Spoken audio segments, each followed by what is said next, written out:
Panorama bíblico, esqueleto del Antiguo y Nuevo Testamento, clase 10. Bendiciones. El día de hoy vamos a comenzar con la 10ª clase de Panorama bíblico. Vamos a retomar la clase anterior, la clase número 9, y vamos a ver cómo el pueblo de Dios estuvo 38 años errante en el desierto del Sinaí, en el desierto de la península del Sinaí. ¿Se acuerdan que en la última parte de la clase anterior, de la clase 9, yo les llegué a mostrar algunas fotos, parte de las imágenes del tabernáculo? En realidad no pudimos terminar de ver todas las fotos y luego llegamos hasta el libro de Números. Y les conté también que allí llevaron a cabo el censo de todo el pueblo, ordenaban el campamento, también comenzaron a tener las primeras pautas sobre el tabernáculo y antes de partir el pueblo de Israel celebra la Pascua. En la clase pasada también vimos un poco acerca del tabernáculo y el día de hoy vamos a continuar y vamos a ver el lugar santísimo. También veremos acerca de las leyes del sacrificio que tiene que ver mucho con esto. Pero primero les voy a mostrar acerca del lugar santo y luego de esto pasaremos al lugar santísimo. Esta imagen que ustedes ven aquí en su pantalla es el lugar santo.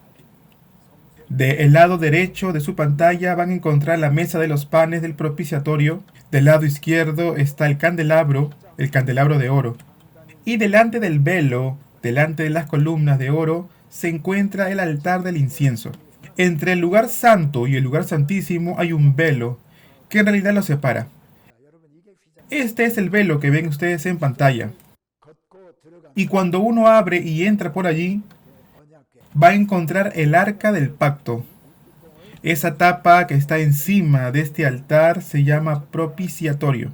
Esta tapa que cubre se llama propiciatorio. Ustedes pueden ver que hay dos querubines enfrentados. Ellos están chocando ala con ala. Ahora bien, dentro del lugar santísimo solamente podía ingresar el sumo sacerdote. Y en el día de la expiación. Y esto se daba solamente una vez al año. Era el día en que se presentaba sacrificio por el pecado del pueblo de Israel. ¿Cuándo sucedería este día? Según el calendario judío, sería más o menos en el 7º mes, día 10º, es decir, en el 10 de julio. Pero recuerden que no es según el calendario que nosotros usamos, sino que es en referencia al calendario judío, desde ese día que se pone el sol hasta la puesta del sol del día siguiente. Y en ese día, todo el pueblo de Israel entra en ayuno. Sacrificaban 2 machos cabríos, un carnero y un becerro, para poder expiar el pecado.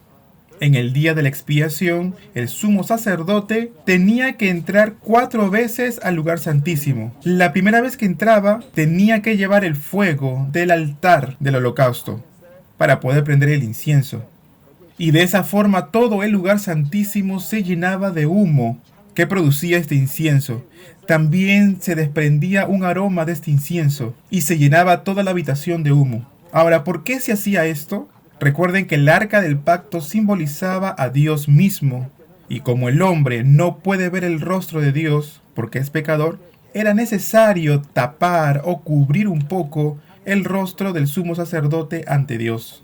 Esa era la razón por la cual se llenaba de humo de incienso la habitación.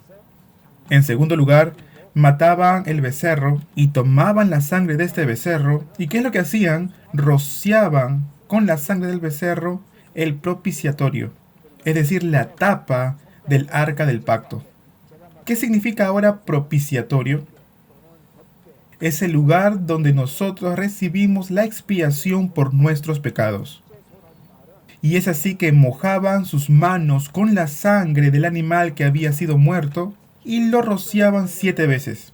Esto servía para el perdón del pecado del sumo sacerdote, en primer lugar, con su familia.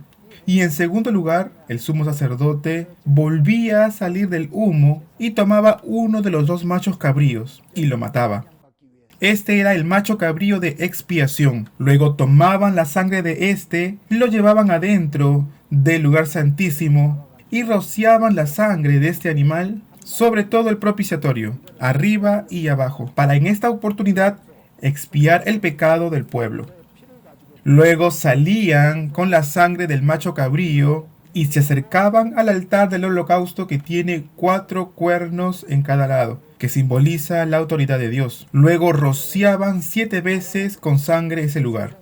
Ahora quedaba todavía un macho cabrío. Tomaban a este animal, ponían sus manos sobre este animal y así pasaban el pecado del pueblo, de todo el pueblo de Israel, sobre el animal. Luego lo llevaban fuera y lo dejaban en el desierto, es decir, lo dejaban ir. Entonces ya en este punto el sumo sacerdote ha entrado ya 3 veces al lugar santísimo. La 4ª vez por última, una vez más dentro del lugar santísimo, la fuente en donde estaba el incienso esta vez lo va a sacar, pero antes de sacarlo lo va a apagar. Va a apagar el incienso y lo va a llevar hacia afuera. Y de esta forma se acabarían todos los sacrificios a presentar en el gran día de expiación. Respecto al propiciatorio, allí en ese lugar es donde el hombre recibe el perdón de sus pecados. Es también conocido como la misericordia de Dios. Amados seminaristas, hoy en día, gracias a Dios que los pastores no tenemos que realizar todos estos sacrificios, porque Jesús se presentó a sí mismo en la cruz de Calvario y pagó el precio de nuestros pecados, los pagó de una vez para siempre. Pero los israelitas tenían que hacer esto cada año, porque como no recibían el perdón para siempre, no era un trabajo perenne, sino que solamente lo que hacían era recibir el perdón de manera temporal durante un año y luego al pasar este periodo tenían que volver a hacer ese sacrificio. Y en realidad es bastante complejo este trabajo y creo que los pastores no lo podríamos hacer. Pero gracias a Dios que no tenemos que presentar este tipo de sacrificio todos los años, porque gracias al sacrificio de Cristo Jesús en la cruz tenemos perdón de todos nuestros pecados. Y en realidad ya no hace falta que presentemos este tipo de sacrificio. Amados, ya no somos pecadores, sino que somos llamados justos delante de la presencia de Dios. ¿Por quién? Por Jesucristo. En realidad no somos íntegros o perfectos. Pensamos todavía en pecar y de hecho pecamos. Pero delante de Dios ya no somos llamados más pecadores, sino que somos justos por Dios. ¿Por qué? Porque todos los pecados del pasado, del presente, el pecado original y aún los que habremos de cometer, el Señor ya los cargó sobre sí en la cruz del Calvario. Y por eso podemos decir aleluya. Es por esa razón que en Juan 3:16 dice: de tal manera amó Dios al mundo, que ha dado a su Hijo unigénito, para que todo aquel que en él crea no se pierda, mas tenga vida eterna. Amados, Jesús murió en la cruz, y gracias al derramamiento de sangre de él, ¿en quién se va a aplicar esta sangre? En todo aquel que cree en él, en todo aquel que cree que Jesús murió por sus pecados. Esta sangre preciosa que Jesús derramó en la cruz se vuelve efectiva en nosotros. Si alguno de ustedes no ha recibido aún a Jesús como su Señor y Salvador, entonces confiese con fe que Jesús ha muerto para cargar sus pecados. Y aún después de esta clase, yo les animo a que ustedes puedan confesar que son pecadores delante del Señor, que puedan confesar que necesitan la sangre preciosa de Cristo Jesús y puedan aceptar al Señor como su Señor y Salvador. Bien, continuemos entonces. Esta imagen que ven en pantalla, esta foto, es la foto del Arca del Pacto. Se está viendo muy de cerca el arca. Y dentro del arca hay 3 cosas santísimas. Yo les había comentado que la tapa se llama o se le conoce como el propiciatorio. Y en la parte de arriba ustedes pueden ver 2 querubines que están arrodillados y están chocando sus alas. Y en este punto les hago una pregunta, amados seminaristas. Hay 3 cosas santísimas dentro del arca del pacto. ¿Se acuerdan cuáles son? ¿Cuáles son estos 3 elementos que están dentro del arca del pacto? Bueno, antes de yo darle las respuestas, piensen ustedes en estas 3 cosas. ¿Cuáles pueden ser estas 3 cosas que están dentro del arca del pacto? Bueno, muchos en este punto ya lo saben. De repente le habrán dicho. En primer lugar, hay una tinaja de maná. 2. Se encuentran las tablas de la ley, los 10 mandamientos. Y en tercer lugar, la vara reverdecida de Aarón. Se los quiero mostrar con esta imagen, con esta foto. Obviamente, esto que ustedes ven aquí es una réplica. Eso que está ahí como un cántaro es la tinaja del maná. Ahí vemos también la vara reverdecida de Aarón y también vemos las tablas de la ley de Dios, los 10 mandamientos. Ahora bien, ¿qué significan estas tres cosas? Hay algunos pastores que dicen, no, estas tres cosas simbolizan la Trinidad de Dios. Y en realidad existen muchas teorías con respecto a esto, a estas tres cosas o tres elementos. Pero yo creo que estas tres cosas simbolizan la desobediencia o el pecado del hombre. ¿Por qué? Cuando Dios dio maná al pueblo de Israel, ¿se acuerdan? Fue cuando Israel no creía en la providencia de Dios. Fue cuando se quejó delante de la presencia de Dios, que tenían hambre, y es ahí donde Dios les da el maná. Después de esto, Dios les dice, vayan a buscar solamente lo que vayan a necesitar en ese día. Pero aún así, el pueblo fue muy desobediente, y a veces guardaban para 1, para 2, para 3 días. Y después la palabra nos dice de que ya ese producto hedía, y se llenaba de gusanos.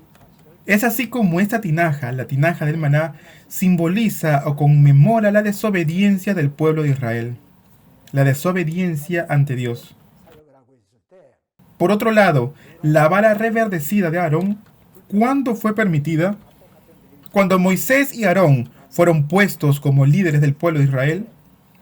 Coré, Datán y otras personas se quejaban y decían, nosotros también podemos ser líderes del pueblo. Y es así como Dios manda a traer a cada una de las tribus una vara, pero solamente la vara de Aarón reverdeció.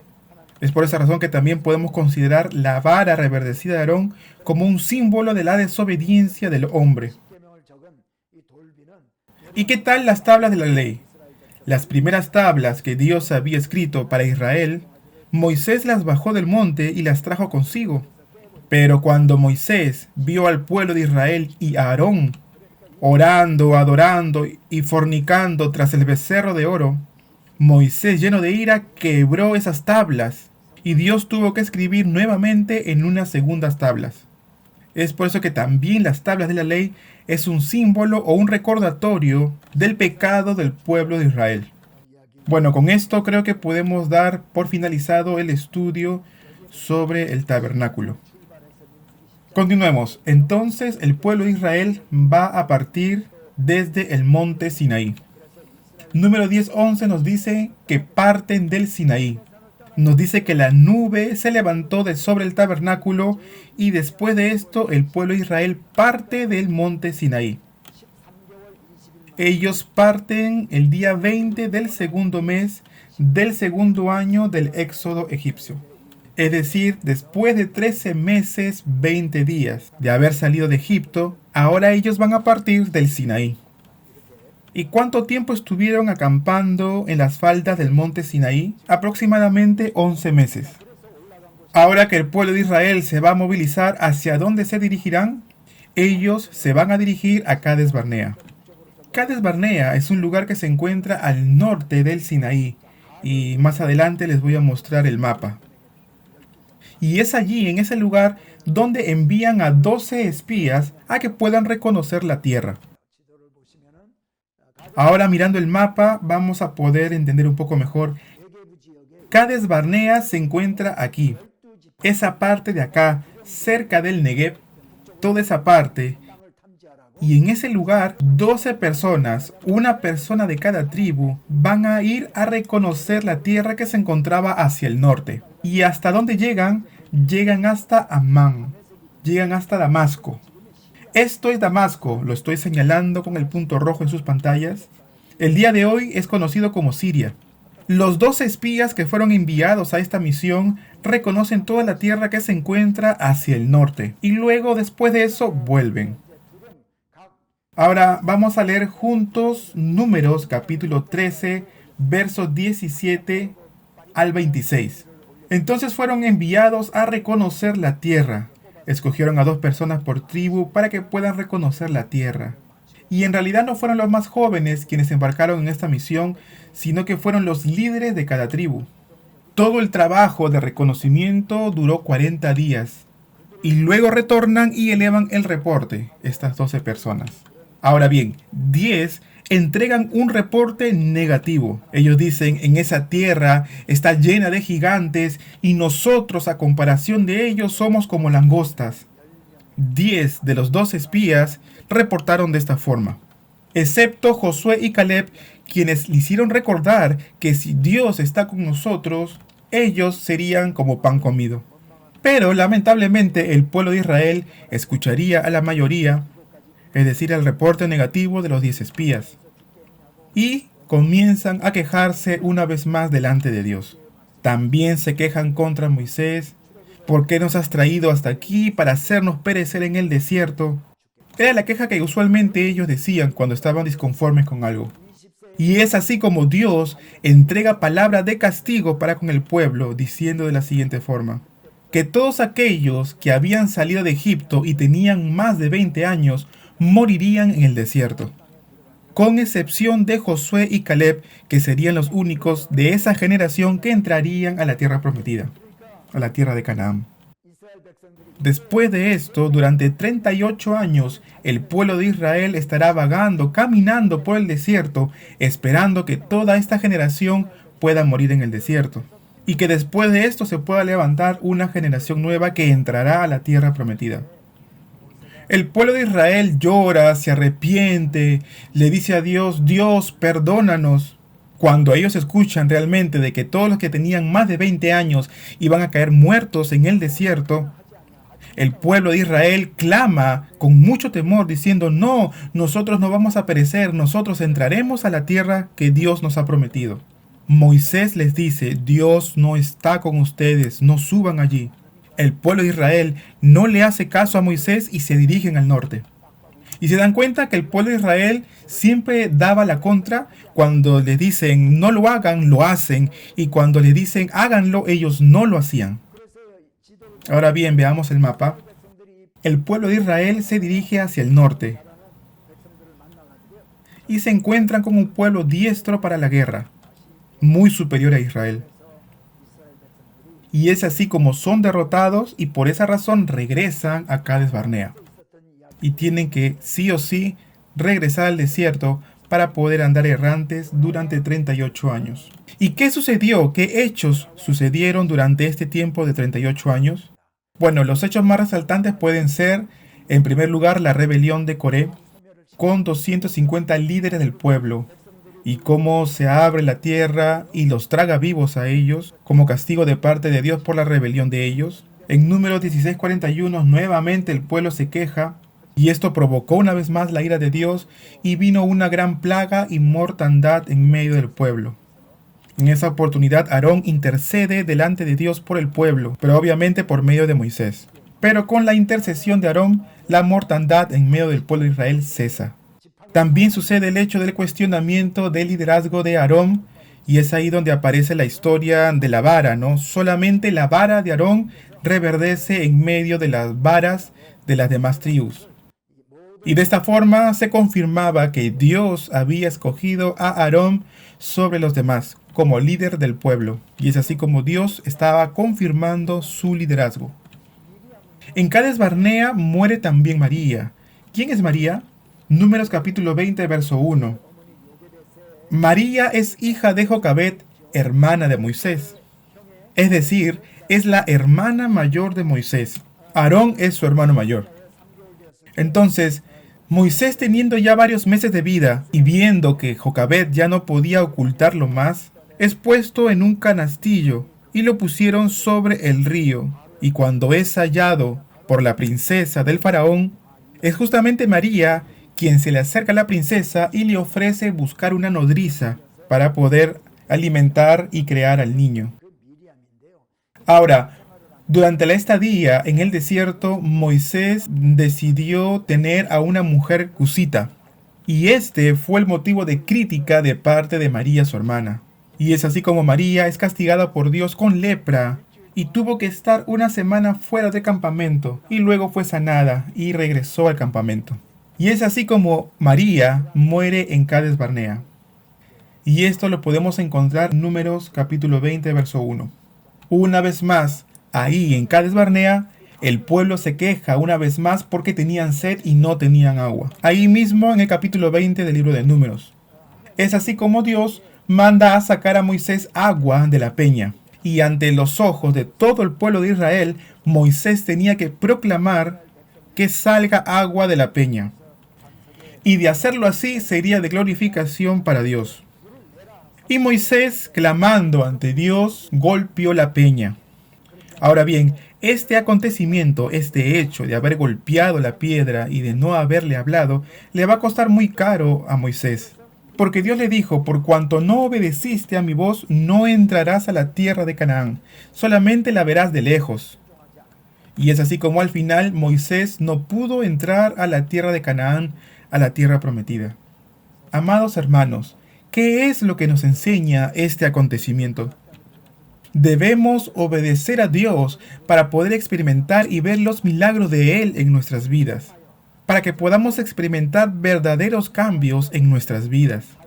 Y debemos hacerlo de la manera como Dios nos indica. ¿Para qué? Para que sea Dios el glorificado. Cuando nosotros obedecemos a la palabra de Dios, vemos salir las aguas de aquella peña. Podemos ver solucionarse también los problemas en nuestras vidas. Y todo eso, amados, es también glorificar a Dios. Todo esto glorifica a Dios. Dios le había dicho a Moisés que debía de proclamar, pero él hizo todo lo contrario. Él golpeó la peña. Él tomó la vara y la golpeó. Ahora bien, el pueblo sí necesitaba agua y Dios les concede el agua. Pero este hecho, el no obedecer como Dios había mandado, no glorificó a Dios. Es por eso que Dios le dice a Moisés que no entraría a la tierra de Canaán. Ahora bien, Dios no es un Dios rencoroso. Podemos ver entonces en Deuteronomio capítulo 34, el último capítulo, podemos ver a Moisés morir. Pero dice la palabra que hasta los últimos momentos de su muerte, él no perdió vigor, no perdió fuerza. ¿Y qué más dice?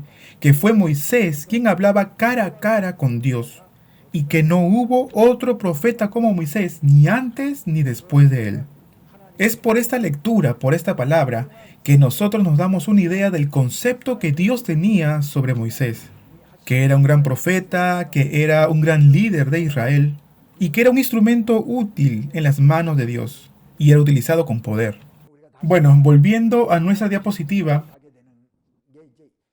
el pueblo de Israel llega hasta los campos de Moab, y es ahí donde termina el libro de Números. Ahora bien, ¿con qué ruta el pueblo de Israel llega hasta los campos de Moab? Vamos a verlo en el mapa. De Cades, ellos viajan hasta el desierto de Param, están errantes en ese lugar, y luego se preparan para poder entrar a la tierra prometida, después de haber andado errantes durante 38 años por el desierto. Aquí en Cades Barnea, Moisés enviará a hombres a Edom, ante el rey Edom. ¿Por qué? Porque Moisés quería cruzar por en medio de sus tierras, y querían utilizar la ruta conocida como la ruta del rey. Quiero que vean una vez más el mapa para poderles explicar. Esa es Cades Barnea. Nuevamente les voy a mostrar el mapa con este punto rojo. De Cades Barnea, en esta zona viven los edomitas. Ellos iban a pasar por aquí, por la tierra de los edomitas, para poder así tomar la ruta del rey y poder entrar a la tierra de Canaán. Estos hombres le dijeron a los edomitas: nosotros queremos pasar por tu tierra, pero no se preocupen porque no vamos a salirnos del camino, solamente iremos por la ruta. No vamos a tomar agua si encontremos allí, sino que los compraremos a justo precio. Y es así como ellos le piden permiso para poder pasar por su tierra. ¿Y quiénes son los edomitas? Son los descendientes de Esaú, el hermano mayor de Jacob. Y ellos vivían en el monte Seir. Pero el rey de los edomitas no les permitió poder cruzar por sus tierras y les dijo: en el momento que ustedes pongan un pie en este lugar, nosotros los castigaremos, saldremos a la guerra contra ustedes. Y al final, el pueblo de Israel no pudo cruzar por ahí. La capital de Edom es Bosra. Y es así que mediante imágenes les quiero mostrar qué es Bosra. Este monte que ustedes ven aquí, este monte extenso, pero en realidad más que un monte, esto de aquí es una meseta. Esto es Bosra. la ciudad capital de Edom. Más atrás se encuentra el monte Seir. Y ese valle que ustedes ven en medio de las dos montañas se llama el valle de Wadi. Wadi significa valle. En realidad es un valle, pero no necesariamente tiene que ser pronunciada la ladera. Puede ser bastante ancha y todo lo que esté rodeado de cerros, y aunque también fuera una llanura, sería considerado como valle. Yo vivo en el valle de San Fernando, y al hablar de valle, los coreanos piensan en un valle muy estrecho, pero en realidad es una llanura. Lo que pasa que a lo lejos está rodeado de cerros. Es por esa razón que lo llaman valle. Wadi en Jordania y en Israel significa valle. A lo mejor es un poco estrecho, pero también hay valles que son bastante anchos y que a veces a lo lejos se ve como un desierto. Claro que está rodeado también de cerros, pero en realidad es como un lugar desértico.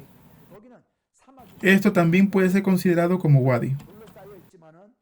No suele haber mucha lluvia en esos lugares, pero cuando llueve se puede convertir incluso en ríos.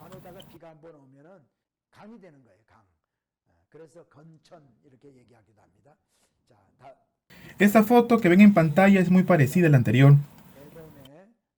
Esto sería Bosra, la ciudad capital de Edom. Lo podemos encontrar también en la Biblia de esa forma. Y en la parte de abajo, en el valle Wadi.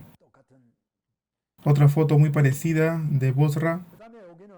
Y esta foto de aquí es desde el oriente al occidente. Así fue tomada la foto. Ese lado bajo que ven al fondo es el desierto de Arabá. Por allí, en ese extremo, estaría el Mar Muerto. Y allí, en esa parte, en medio, sería Wadi Punón. En la Biblia aparece solo como Punón. Y mencionan a Punón como una de las ciudades donde estuvo Israel, antes de poder entrar a la tierra de Canaán. En esta foto podemos ver la ruta del rey. Es en ese lugar por donde quiso Israel pasar para poder llegar a la tierra de Canaán. El día de hoy solamente podemos encontrar rastros de ese lugar. En la época del Imperio Romano se utilizaba mucho este camino y lo habían llenado de piedra.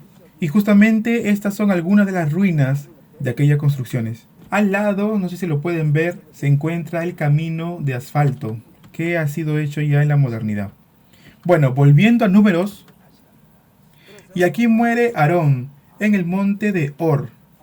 El pueblo acamparía en este lugar por la muerte de Aarón. Dios ya le había advertido y le había dicho que iba a morir. Es por eso que él pronto se quita las vestiduras y se lo pone a Eliezer, su hijo. Y es así como Aarón muere en el monte de Hor. Ahora, deben recordar de que Aarón tenía 4 hijos: Nadab, Abiú, Eliezer e Itamar. Son los 4 hijos de Aarón, quienes también eran sacerdotes, pero Nadab y Abiú murieron por ofrecer un fuego extraño delante de la presencia de Dios. Y Eliezer e Itamar fueron los 2 hijos que quedaron con vida de Aarón. Ante la muerte de sus 2 primeros hermanos, Eliezer, el tercer hijo, va a cumplir las funciones de ellos y comienza a fungir como sumo sacerdote. Ahora, muere Aarón. Pero más adelante en la Biblia nos dice las causas por las cuales muere Aarón. La palabra de Dios dice que Aarón muere por haberse rebelado contra Dios en Meriba. Ahora, ¿qué ocurrió en Meriba? Dios le había dicho a Moisés que le hablara a la peña para que saliera agua de ella. Pero él, en vez de hablarle, golpeó la peña con la vara. Y de esta forma desobedeció a Dios. Esto es lo que sucedió en Meriba.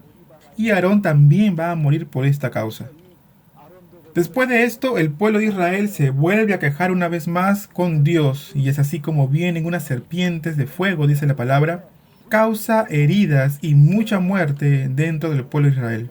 Y es así como Dios manda a Moisés a hacer una serpiente de bronce y lo cuelga en un asta. Y todo aquel que lo viere viviría. Mucha gente del pueblo dijo: bien, a mí me ha mordido una serpiente de fuego, pero por mirar una serpiente hecha de bronce yo no voy a ser sanado. Y es así como los que no miraron murieron en ese momento.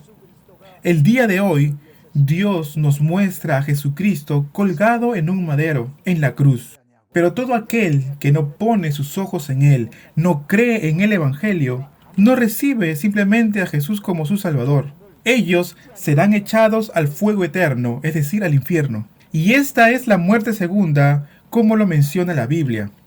Ahora, recordar que después de experimentar la muerte física, habrá otra muerte, una muerte segunda para los incrédulos. Pero nosotros, que hemos creído que Jesús ha muerto por nuestros pecados y hemos aceptado a Jesús como Señor y Salvador, aunque sí, nosotros experimentamos la primera muerte, la muerte física, nosotros nunca experimentaremos la segunda muerte. ¿Por qué? Porque viviremos eternamente en el cielo nuevo y la tierra nueva, en la nueva Jerusalén. Por tanto, si ustedes tienen parientes, hijos, familiares que son incrédulos, tenemos que predicar el Evangelio. ¿Para qué? Para que ellos puedan oír el Evangelio, acepten a Jesús como su Señor y Salvador y puedan no experimentar esta segunda muerte. Todavía yo tengo hermanos que son incrédulos. Y en medio de esta pandemia del coronavirus, ya llevamos un año orando todas las mañanas, pidiendo de que ellos abran las puertas de sus corazones, para que ellos pudieran aceptar a Jesús como su Salvador. Y esa es nuestra oración. Pero tenemos la convicción de que Dios los salvará. Amados, alguien tuvo que habernos predicado el Evangelio a nosotros. Y aún la fe incipiente, esa pequeña fe que nos impulsó a creer, no fue por nuestra propia cuenta, sino que fue Dios a través del Espíritu Santo quien obró en nuestras vidas para que nosotros podamos creer a esa palabra y podamos creer en esas buenas nuevas. Y es así como Dios, a través de su Espíritu, abrió las puertas de nuestros corazones para que nosotros pudiésemos creer que Jesucristo murió en la cruz del Calvario por nuestros pecados. Es por esa razón que aún después de haber sido salvos, no tenemos ningún mérito en que jactarnos, porque todo, absolutamente todo, ha sido por la gracia y la misericordia de Dios. Los arminianos, ellos sostienen que Dios escoge a las personas, pero es el hombre con su capacidad que recibe a Jesús como su Señor y Salvador. Entonces ellos dicen que es por el esfuerzo del hombre, por el mérito del hombre, que uno acepta a Jesús como su Señor y Salvador. Se habla de un trabajo en conjunto, una colaboración. Dios escoge, pero yo también soy el que acepta esa obra de Dios. Entonces vendría a ser como un trabajo a la par, ¿no? Dios por un lado y el hombre por el otro lado. Nosotros venimos de un contexto presbiteriano. Y nosotros reconocemos que todo, absolutamente todo, desde el principio hasta el fin, es la obra y gracia de Dios. Para los arminianos, la salvación se puede perder. ¿Por qué? Porque si yo soy quien acepto a Jesús con el tiempo, yo puedo dudar tal vez de mis obras o negar de repente mis obras. Entonces de esta forma perdería mi salvación, dicen ellos. Pero nosotros, los presbiterianos, creemos que Jesús, siendo Dios, murió en la cruz por nosotros. Y no hay mérito humano que pueda intervenir ahí, sino que incluso la fe en la muerte de Cristo Jesús es por obra e inspiración del Espíritu Santo.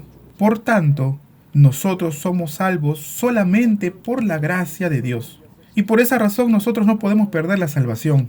Ahora bien, no por esto vamos a vivir como nosotros queremos, sino es que si Dios murió por mí, entonces yo debo vivir de manera que Dios le agrade, tratando, esforzándonos en obedecer a su palabra, y puede ser visto como una reacción natural a lo que nosotros hemos recibido de parte de Dios, que es la gracia de Dios. Y es así como nosotros cada día buscamos una santidad mayor en nuestras vidas. Ahora bien, nunca lo vamos a lograr a la perfección, hasta el día, ese momento en que nosotros nos encontremos con el Señor. Hasta en ese día seremos recién santificados por completo. Bueno, perdón, me extendí un poco hablándoles del Evangelio. Ahora nos quedamos en que el pueblo de Israel no pudo tomar el camino del rey, no pudo ingresar a esta tierra para poder tomar este camino. Tiene que descender ahora más al sur y la Biblia dice que tomaron el camino de Arabá y llegaron hasta el Mar Rojo. No sé si es por aquí o un poco más para el lado sur. En realidad no sabemos con precisión. quizás habrían tomado este camino más fácil. Habrían llegado a Elab, Ezion Geber, para poder tomar el camino del desierto, un camino muy difícil para el hombre y mucho más para la cantidad de personas que se estaban dirigiendo para allá. Quiero mostrarles un lugar que se llama Wadi Rum. Es un lugar que tienen que pasar sí o sí cuando se va a tomar el camino del desierto. Quiero mostrarles una foto que se llama Wadi Rum. Ahí en esa parte dice Ezion Geber. No sé si lo pueden notar. Hoy la frontera entre Israel y Egipto es justamente esta. La península de Israel, de repente no la pueden ver, pero se encuentra para el lado sur. Esa parte pertenece a Egipto. Esta sería la frontera entre Jordania e Israel. Esta sería la frontera. De esta parte a la parte de allá.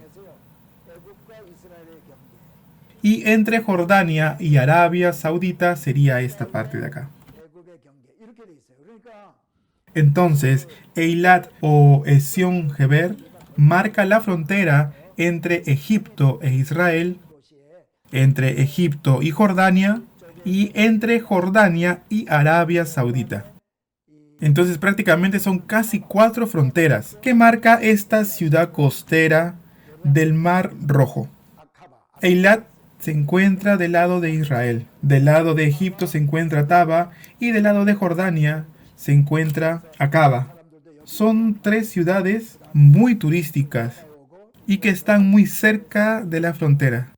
Es por eso que los egipcios bajan mucho por acá, los de Israel también bajan a Eilat, van a Jordania, van a Acaba y allí pasan sus vacaciones. A 1 hora o hora y media hay un lugar que se llama Wadi Rum. Es un lugar desértico y les voy a mostrar algunas fotos. He ido más de 10 veces a Israel y a Jordania, pero solamente he ido 2 veces a esta zona de Wadi Rum.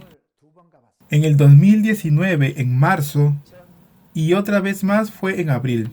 Cuando fui en marzo fue por primera vez, y ahí en esa oportunidad mi esposa me acompañó. Y es allí en Wadi Rum donde mi esposa se cayó de una roca y se fracturó una pierna, y allí tuvo que ser intervenida quirúrgicamente en Jordania.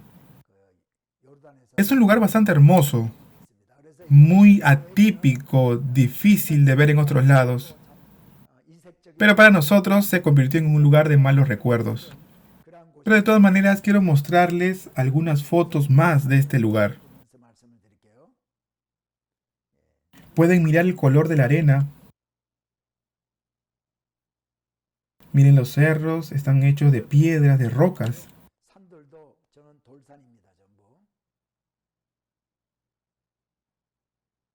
Realmente es un lugar muy desértico. Miren las formas que tienen las rocas. Pueden observar los cerros. Son montañas de roca pura. Más adelante también pueden encontrar cerros y desiertos. Miren este desierto, miren la arena y esta montaña rocosa que podemos ver al fondo. A lo lejos pueden ver este cerro, esta montaña, pero es como una meseta. Este territorio es bastante extenso. Les quiero contar algo entretenido. Aquí se rodó la película Lawrence de Arabia hace mucho tiempo atrás. Y hace pocos años la película Misión Rescate también fue grabada en este lugar. Hay una novela coreana muy famosa cuya escena fue grabada también en este lugar. Es un lugar muy concurrido para hacer películas. Y si se dan cuenta, esto no parece un valle, pero aún así es conocido como Wadi Rum o Rumi. Rum significa luna. Así que Wadi Rum significa el Valle de la Luna. No lo sabemos con certeza, pero cuando el pueblo de Israel tomó el camino del desierto, habrían cruzado y caminado por aquí, por Wadi Rum. Hay mucha probabilidad que haya sucedido de esa forma. Ese lugar es un lugar muy turístico por las formas rocosas, también por el color de las arenas, por la forma del valle que es atípico a otros valles muy conocidos. Aquí podemos ver a turistas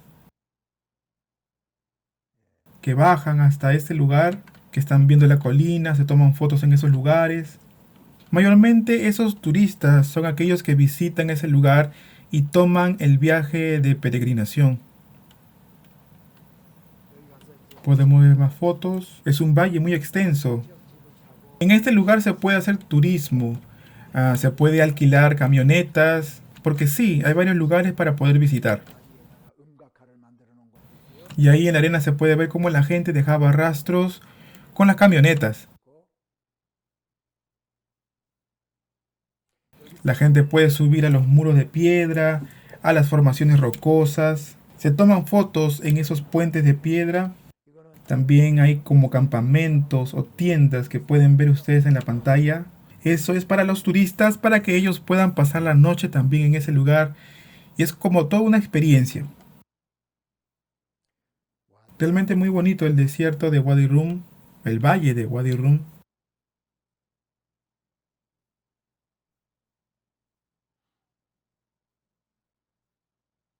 Realmente muy hermoso el lugar y sí, tomé muchas fotos de Wadi Rum.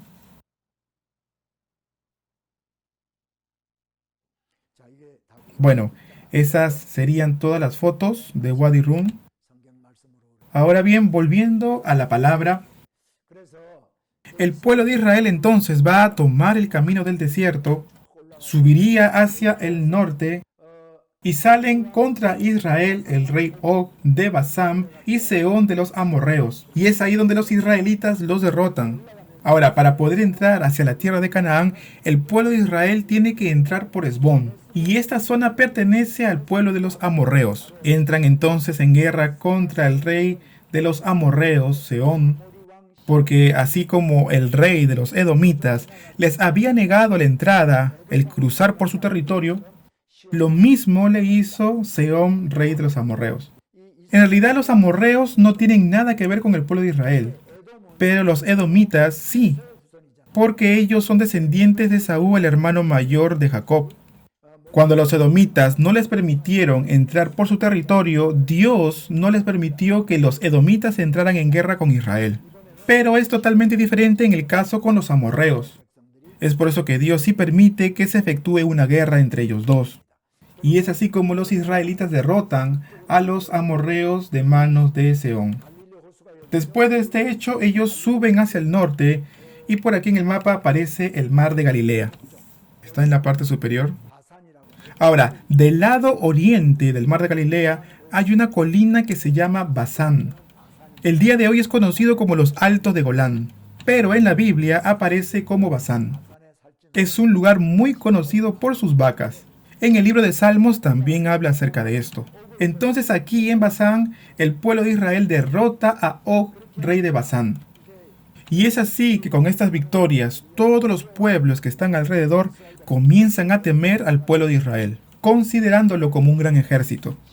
Porque ya habían derrotado a Sehón, quien era rey de los amorreos, y a Og, que era rey de Basán. Y de esta forma es como Israel llega a los campos de Moab. Ahora bien, quiero mostrarles otra imagen. Quiero mostrarles otro mapa.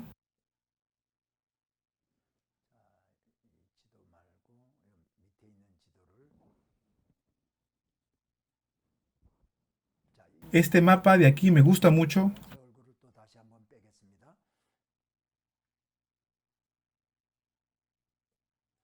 Este es el río Jordán, el Mar Muerto. Los campos de Moab se encuentran aquí, donde está el punto rojo. también conocido como el Valle de Sitín o los campos de Moab. Este de aquí es otro mapa. Aquí está el Mar Muerto. Este de aquí sería el lado sur del Mar Muerto, cerca de la frontera entre Moab y Amón. Por ahí se encuentra el río Seret. En el tiempo de la antigüedad, muchas veces los valles o los ríos servían como frontera entre un país y otro. Entonces es así como el río Seret también marcaba la frontera entre Edom y Moab. Edom se encontraba al sur y Moab se encontraba al norte de este río. Este de aquí es Bosra. ¿Se acuerdan la foto que yo les mostré? La ciudad capital de Edom. Y de Seret al norte se encuentran los moabitas. Por ahí está el río Arnón. Entonces, Moab está delimitado por el río Armón hacia el norte y el río Seret hacia el sur. La Biblia también menciona a Arnón y Seret. Al norte del río Arnón están los amorreos. Ellos vivían en esa zona en aquel entonces. Después, cuando se hizo la distribución de las tierras, Rubén recibe estas tierras. Ahora bien, volviendo al mapa anterior, Moab se encuentra en esta zona, aquí. El pueblo de Israel llegó a los campos de Moab y allí acamparon. El rey de los moabitas, al enterarse de esto, se puso muy nervioso, porque un gran ejército estaba acampando muy cerca de su nación. Entonces Balac, rey de Moab, busca a Balaam, un sacerdote pagano, para que pueda maldecir al pueblo de Israel. Lo llevó a un cerro y ahí mandó a hacer un altar. Y luego, mirando hacia el pueblo de Israel, le pidió que maldijera al pueblo. Pero Dios obró de manera poderosa y soberana, y en lugar de maldecir a Israel, hizo que los bendijera. Entonces Balac le dijo: pero yo no te pagué para que los bendijeras. Yo te pagué para que los maldijeras. Y entonces le dice: entonces vamos a otro cerro. Y lo llevó hacia otro cerro, a otro monte, y le mandó nuevamente a maldecir a Israel. Pero una vez más Dios cambió la maldición por bendición. Entonces, al bajar del cerro, Balaam le dice a Balac: ¿tú quieres realmente que el pueblo de Israel reciba maldición? Existe una forma. Incítalos a que hagan cosas que le desagradan a Dios. Entonces le aconseja: dales de comer lo sacrificado a los ídolos, y manda mujeres paganas para que forniquen con los varones del pueblo de Israel. Y te aseguro que de esa forma van a recibir maldición de parte de Dios. Al final llevan los sacrificados a ídolos al pueblo de Israel que se encuentra en los campos de Moab o en el valle de Sitín, para que ellos puedan comer de lo sacrificado. Luego también mandan mujeres madianitas, moabitas, mujeres gentiles para que forniquen con los varones israelitas. Entonces cuenta la Biblia que hubo un varón israelita que lleva a su tienda a una mujer madianita para poder fornicar con ella. Entonces Finés, el hijo del sacerdote Elí, de Aarón el tercer hijo, Eliezer, que está como sumo sacerdote, y debajo de él viene Finés. En realidad no era sacerdote, pero sí era de la familia sacerdotal. Entonces Finés, consumido por el celo de Dios, toma una lanza y dice: ¿cómo el pueblo de Dios va a fornicar con una mujer gentil? Y con la lanza que había tomado, entra a la tienda y mata a los dos con la misma lanza. Es decir, mató tanto al hombre israelita como a la mujer madianita. Y los dos mueren instantáneamente. Es decir, que de un solo ataque mató a dos personas. En ese momento, Dios establece un pacto con Finés y establece el sacerdocio perpetuo con él y con sus descendientes. Una cosa más antes de poder terminar la clase. Hemos visto la historia de Balac y Balaam en el libro de Números, en el capítulo 22. En el libro de Apocalipsis, en el capítulo 2, podemos encontrar referencias acerca de esto, cuando el Señor le da un mensaje a la iglesia de Pérgamo. Vamos a leer Apocalipsis 2, 12 en adelante. Y escribe al ángel de la iglesia en Pérgamo: el que tiene la espada aguda de dos filos dice esto: Yo conozco tus obras y dónde moras, dónde está el trono de Satanás, pero retienes mi nombre y no has negado mi fe, ni aun en los días en que Antipas, mi testigo fiel, fue muerto entre vosotros, donde mora Satanás. Esto fue como elogio, ¿no? Donde ustedes moran, ahí está Satanás. Más adelante, cuando estudiemos el libro de Apocalipsis, veremos los mensajes a las 7 iglesias. Lo vamos a volver a ver. Pero Pérgamo era una ciudad asentada en un lugar alto. Estaban en la cumbre de un cerro. Ahí tenían el templo de Zeus y muchos otros templos paganos se encontraban en ese lugar. Es por eso que el Señor les dice, tú moras donde se encuentra el trono de Satanás. Además le felicita de no haber claudicado en su fe. Y también los felicita por haber optado por la muerte por causa de Jesús. Pero también les dice lo siguiente, verso 14, pero tengo unas pocas cosas contra ti, que tienes ahí a los que retienen la doctrina de Balaam, que enseñan a Balac a poner tropiezo ante los hijos de Israel, a comer de cosas sacrificadas a ídolos y a cometer fornicación. Este verso 14 hace referencia a lo que sucedió en el libro de Números en el capítulo 22 acerca de Balaam y Balac. Balac, rey de Moab, le pide a Balaam que maldiga al pueblo de Israel. Pero Balaam, impedido por Dios, sugiere al rey de Moab que incite a los israelitas a que coman de lo sacrificado a los ídolos y que también cometan fornicación con las mujeres paganas de alrededor. ¿Para qué? Para que puedan recibir maldición de parte de Dios. Entonces, estos son aquellos que retienen la doctrina de los nicolaitas, que comen las cosas sacrificadas a los ídolos y que cometen fornicación y enseñan estas falsas doctrinas. Y este es el mensaje de reprensión a la iglesia de Pérgamo. Los nicolaitas eran los gnósticos, pero sobre esto lo vamos a ver más adelante, cuando estudiemos también el libro de los Hechos y las 13 epístolas del apóstol Pablo, especialmente el mensaje que se le da a la iglesia de Colosas. El día de hoy no tenemos tiempo para hablar de los gnósticos. En realidad es una doctrina falsa, que lo veremos más adelante, cuando veamos la epístola enviada a la iglesia en Colosas. El día de hoy vamos a terminar la clase hasta aquí. Continuaremos la próxima clase con la clase número 11. Llegaremos hasta Deuteronomio y vamos a ver cómo el pueblo de Israel entra hasta la tierra prometida, hasta la tierra de Canaán. Y si es posible y hay tiempo, veremos cómo conquistan a Jericó y Ai. Muchas gracias por su esfuerzo del día de hoy. Nos vemos en la próxima clase. Gracias.